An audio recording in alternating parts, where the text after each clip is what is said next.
দেখছিস সকিনা, কত বড় বড় বিল্ডিং। ঠিক আছে দেখতেছি, কিন্তু এত বড় বড় বিল্ডিং বানানোর পর উঠাইল কেমনে? মাথায় ঢুকে না। কোন জমিদারের মেয়ে বিয়া করে আনছি, সারা দিন শুধু ঘুমায়। বেলা বাজে 10টা, সকাল থেকে কাজ করতে করতে জীবন শেষ। ঘুমাবো না, কি করব? বিয়ের আগে বলছো ঢাকায় নিয়ে যাবে হানিমুনে, 1 বছর হয়ে গেছে, খবর নাই। আয় আমরা ঢাকা যাব। তাড়াতাড়ি কর, সময় নাই। ট্রেন যদি মিস করি তোরে কিন্তু রাইখা যাব। চুপ করো, তুমি নিজে আগে যাও, আমি যাচ্ছি। বন্ধুরা, আমরা ঢাকা যাচ্ছি। সাবস্ক্রাইব করে বেল আইকনটি অন করে রাখুন। ঢাকা গেলে কি হয় চলুন দেখি। দেখছিস সকিনা, কত বড় বড় বিল্ডিং। ঠিক আছে দেখতেছি, কিন্তু এত বড় বড় বিল্ডিং বানানোর পর উঠাইল কেমনে? মাথায় ঢুকে না।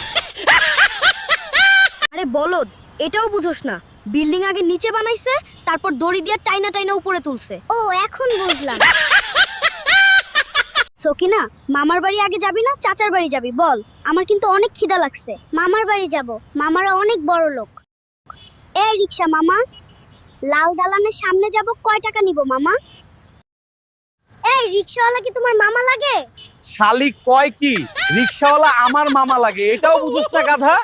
আচ্ছা, আমি শুনছি এই শহরে নাকি টাকা উড়ে কই। আমার হাতে তো একটাও পড়লো না। মানুষ কি ভুল বলে?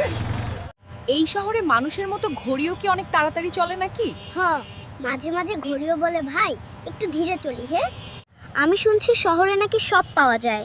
হ্যাঁ, সময় আর শান্তি ছাড়া সবই পাওয়া যায়, বুঝলা শোনা? বন্ধুরা, আমরা ঢাকা যাচ্ছি। সাবস্ক্রাইব করে বেল আইকনটি অন করে রাখুন। ঢাকা গেলে কি হয় চলুন দেখি। এখন কোথায় যাচ্ছ? আমি আইফোন নিতে যাচ্ছি। মার মতো আমিও লাইভ করব ফেসবুকে।